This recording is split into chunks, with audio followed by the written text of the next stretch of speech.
નમસ્કાર. ચાલો આજે એક સફર પર નીકળીએ, આપણા પોતાના ગ્રહની સફર પર.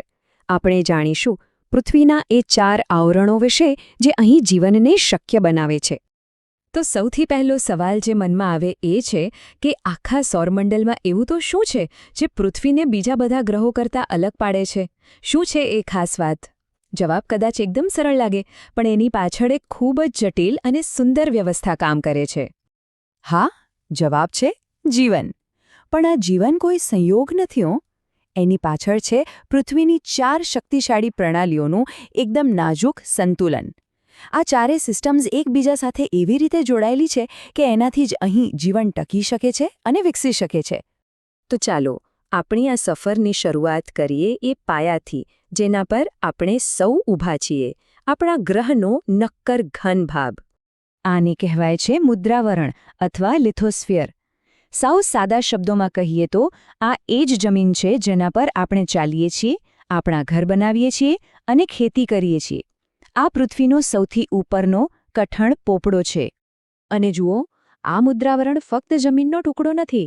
જરા વિચારો, ઊંચા ઊંચા પર્વતોથી લઈને દૂર દૂર સુધી ફેલાયેલા મેદાનો, બધું જ આનો ભાગ છે. આપણને જેટલી પણ ખનિજ સંપત્તિ મળે છે એ બધી જ આ જ સ્તરમાંથી આવે છે. અને હા, આપણા શહેરો અને ગામડાં પણ આ જ પાયા પર ટકેલા છે. ઓકે, તો જમીનની વાત થઈ ગઈ. હવે વારો છે જીવનના બીજા સૌથી જરૂરી તત્વનો. હા, પાણી. આપણા ગ્રહનું બીજું મહત્વનું આવરણ. આ છે જલાવરણ, એટલે કે હાઇડ્રોસ્ફિયર. આમાં પૃથ્વી પરનું બધું જ પાણી આવી જાય. પછી એ વિશાળ મહાસાગરો હોય, નદીઓ હોય, તળાવો હોય, અરે આકાશમાં જે વાદળા દેખાય છે ને, એ પણ આનો જ એક ભાગ છે. અને આ આંકડો તો જુઓ, 71%. ખરેખર માનવામાં ન આવે એવું છે. પૃથ્વીની સપાટીનો લગભગ પોણા ભાગ કરતાં પણ વધારે હિસ્સો પાણીથી ઘેરાયેલો છે. એટલે જ તો અવકાશમાંથી જોતા આપણો ગ્રહ બ્લુ પ્લેનેટ જેવો સુંદર દેખાય છે. પણ અહીંયા એક ચોંકાવનારી વાત છે. આટલા બધા પાણીમાંથી 97% પાણી તો મહાસાગરોનું ખારું પાણી છે. એનો મતલબ શું થયો કે આપણા કામનું, એટલે કે પીવાલાયક અને ખેતી માટેનું મીઠું પાણી, એ તો માત્ર 3% જ છે. હવે સમજાયું કે પાણી કેટલું દુર્લભ અને કિંમતી છે.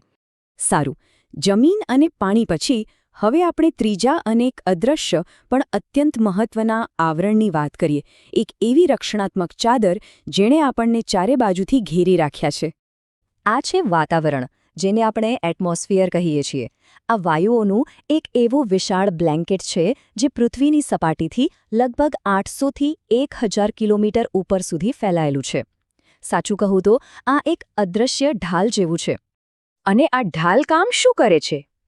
એ આપણને સૂર્યના ખતરનાક કિરણોથી બચાવે છે, પૃથ્વીનું તાપમાન જાળવી રાખે છે, હવામાન અને ઋતુઓ બનાવે છે, વરસાદ લાવે છે અને સૌથી અગત્યનું, એ જ હવા આપે છે જેનાથી આપણા શ્વાસ ચાલે છે.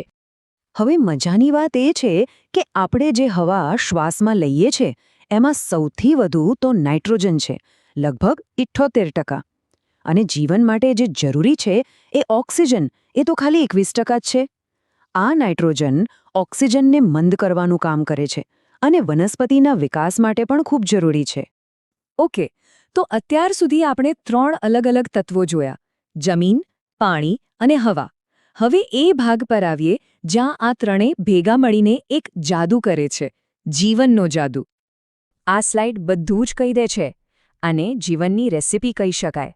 જ્યારે મુદ્રાવરણ, જલાવરણ અને વાતાવરણ એકબીજાના સંપર્કમાં આવે છે ત્યારે તે ચોથા અને સૌથી મહત્વપૂર્ણ આવરણ માટેની પરિસ્થિતિઓ બનાવે છે, જીવાવરણ. આ છે જીવાવરણ, એટલે કે બાયોસ્ફિયર. આ પૃથ્વી પરનો એ જ નાનકડો વિસ્તાર છે જ્યાં જીવન ધબકે છે, જ્યાં જમીન, પાણી અને હવા એકબીજાને મળે છે. આમાં નાનામાં નાના બેક્ટેરિયાથી લઈને મોટા વૃક્ષો, પ્રાણીઓ અને આપણે સૌ આવી જઈએ છીએ. તો આખી સિસ્ટમ કેટલી અદ્ભુત રીતે એકબીજા સાથે જોડાયેલી છે, ખરું ને? પણ આ આખી ગોઠવણમાં આપણી, એટલે કે માણસોની શું ભૂમિકા છે? ચાલો હવે એના પર નજર કરીએ.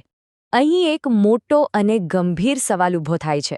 શું આપણે આ કુદરતી સંતુલન, આ બેલેન્સ જે જીવનને શક્ય બનાવે છે, એને જાળવી રહ્યા છીએ? કે પછી આપણી પ્રવૃત્તિઓ જ એના માટે જોખમ બની રહી છે? અને કડવું સત્ય એ છે કે આપણી ઘણી પ્રવૃત્તિઓ જેમ કે પ્રદૂષણ ફેલાવવું અને જંગલો કાપવા આ બધું પેલા નાજુક સંતુલનને બગાડી રહ્યું છે અને એની સીધી અસર ગ્લોબલ વોર્મિંગ જેવી સમસ્યાઓના રૂપમાં આપણી સામે આવી રહી છે. કુદરતનું જે બેલેન્સ હતું એ ખોરવાઈ રહ્યું છે અને આ સમજવું ખૂબ જ જરૂરી છે. આ ચારેય આવરણો કોઈ અલગ અલગ વસ્તુઓ નથી, એ બધા એકબીજા સાથે જોડાયેલા છે. એકમાં ગડબડ થાય તો એની અસર બાકીના ત્રણેય ઉપર પડે છે. જીવનને ટકાવી રાખવા માટે આ ચારેયનું સ્વસ્થ રહેવું અનિવાર્ય છે.